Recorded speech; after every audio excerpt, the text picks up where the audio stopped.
ito kasi ngayong linggong ito, ano ito, after ng SONA, confidential funds. Confidential funds yan. Pero tatagal itong confidential funds na to. Hindi to, tingnan mo, doon pa lang sa grave threats, ano lang yon, tungkol lang yun dun sa video na nagbanta nga si Sara, pero ilang ano na yon, ilang tatlong linggo. At nagbawas pa ng testigo. Nagbawas. Nagbawas pa ang prosecution para mas mabilis, para hindi para mas mabilis. Pero dito na sa confidential funds, hindi sila dito pwedeng magbawas nal. Kasi ganito, unang-una, kailangan mong i-present yung mga officials ng Land Bank. At yan yung mauunang i-present eh. Correct. Anong ipapakita doon? Ang ipapakita doon, normal ba sa Land Bank o sa ano na ang ganun kabilis kadali na mag-release ka ng pera? 'Di ba mayroong maximum na limit na pera na nandiyan sa bangko? Pero doon hindi. Ang mga ini-encash na cheque ng mga staff ni Sara, 25 million, 35 million, isang cheque. Grabe. Talagang makikita mo na para kila Sara ang 35 million ng 25 million na isang cheque. Normal yan. Wala yan. Sa atin sa atin na mga 500,000 lang. Pilipino. Red flag na eh. 500,000 na, red flag na. Oo. Pero dyan, ipapakita, tatanungin dyan yung Land Bank eh. Saka wala, hindi man lang gumamit ng hindi man lang gumamit ng armored yung ng bangko. Wala. Talagang relax sila, parang sanay na sa ganun eh. Kahit yung kahit yung mga staff ni Sara, bakit kailangang ipatawag din yon? Sila Paharda, sila Gina Acosta. Eh kasi obvious naman na hindi mo pwedeng i-turn over yung pera sa doon kilala Chika sa kakilan Lasco. Bakit mo ito-turn over yun? Hindi naman mga staff ng OBP yun. Nakadetail lang naman sa OBP yun dahil security. Hindi sila accountable officers. Ang accountable officers na pwedeng tumanggap ng pera na yun at sila rin yung magre-release noon, yung mga mga disbursing officers ng opisina. Eh bakit nila ginawa yung ganun na tinurn over nila? Pero sinagot na rin yan ni Paharda eh. Ay ni Acosta ba yun? Yung po kasi ang instruction sa amin ni BP Sara, ibigay kila Cornelia Chika. Imagine mo eh. Sila Chika na ipapatawag yata. Sila Chika sa sinulas. Dahil never pa pinatawag yan eh. Diba? Doon sa Quadcom, di pa naman tinawag yan eh. Kaya ito yung first time na haharap siya. Ay nung nandun sa kamera, nung pinatawag yan sila Acosta sa sila Paharda, nung sinasalang na yan, nagkakahiblad na yung mga yan. Tapos dinala na sa veterans, di ba? Dinala sa veterans. Ay paano yan dito sa impeachment court? Ganun na naman mangyari sa kanila, magkakahiblad na naman yan. Paano yan, Nal? Anong tingin mo? Magdadala ng doktor doon at saka ng amlodipine. Ano, gamot lang naman yan eh. Hindi mo naman kailangan dalhin sa ospital eh. Eh ako, college pa lang, high blood na ako eh. Diabetic pa ako. Diba? Unless yung high blood mo ay 150 over 130, yun, baka daling ka na sa ospital. Diba?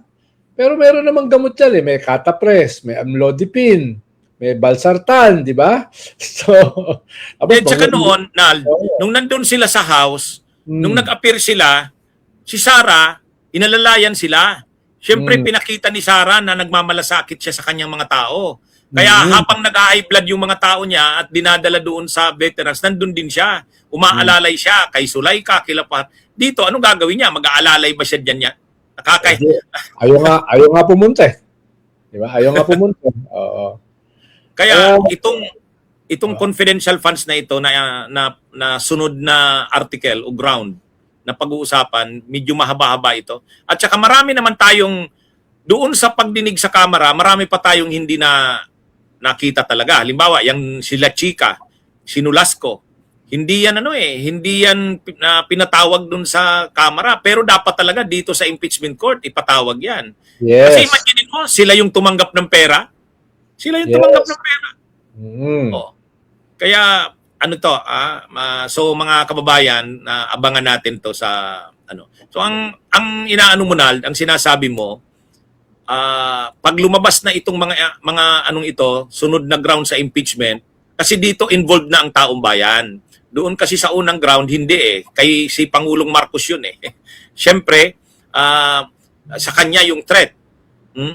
Pero dito sa sunod, taong bayan na to, pera na nila to, at makikita nila garapalan. So, ang tingin mo, kapag sinurbey uli yan, malaki ang magiging epekto. Yes, yes. Magiging naiiba na. No? Naiiba na. Lalo na, mga kanyan eh. Halimbawa, yan dyan sa confidential fund, usapin niya ng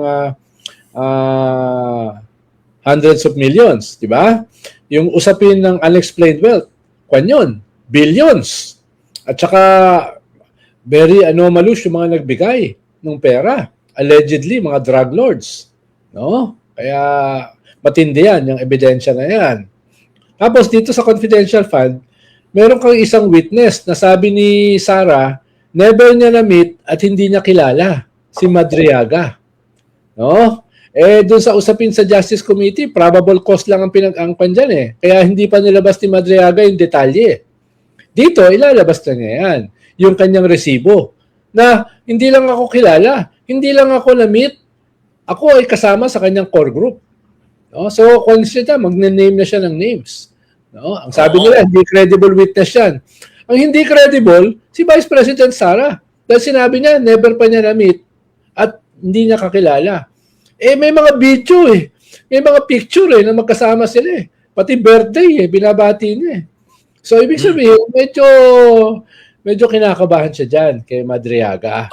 Ano nga pala, no? Sa confidential funds nga rin pala magiging testigo si Madriaga eh. Kaya ano ito, mahaba-haba itong magiging hearing sa itong tungkol sa confidential funds. Pero ano naman to? Grabe, sa tingin ko tututok dito ang taong bayan. Tututok dito kasi involved dito ang taong bayan, pera nila 'yan eh. At makikita ng taong bayan gaano kagarapal si Sara sa paghawak ng pera ng bayan. Kasi yun na nga, lahat ng indications tingnan niyo naman. Binigyan ka ng 125 million, 11 days na ubos mo. Hindi. Ang sabi nga ni Madriaga, 1 day lang. 1 day lang. Tapos, yun na nga, kahit yung mga tauhan niya, sanay na rin sa pera na pag-ingkas ng 25 million, 35 million, parang ang liit na pera na lang sa kanila yan. Tapos, kahit yung mga tauhan ni Sara, mga accountable officers, wala na, hindi na sumusunod sa tamang pag-handle ng pera ng gobyerno. Pag sinabi ni Sarang ibigay nyo kay Cornelia Chica, binigay kay Cornelia Chica. Kahit naman itong sila La Chica, hindi rin naman nila dapat trabaho yun. Kasi security sila ng Vice President. Pero hindi nila dapat na, trabaho ba nila na sila yung tumanggap ng pera?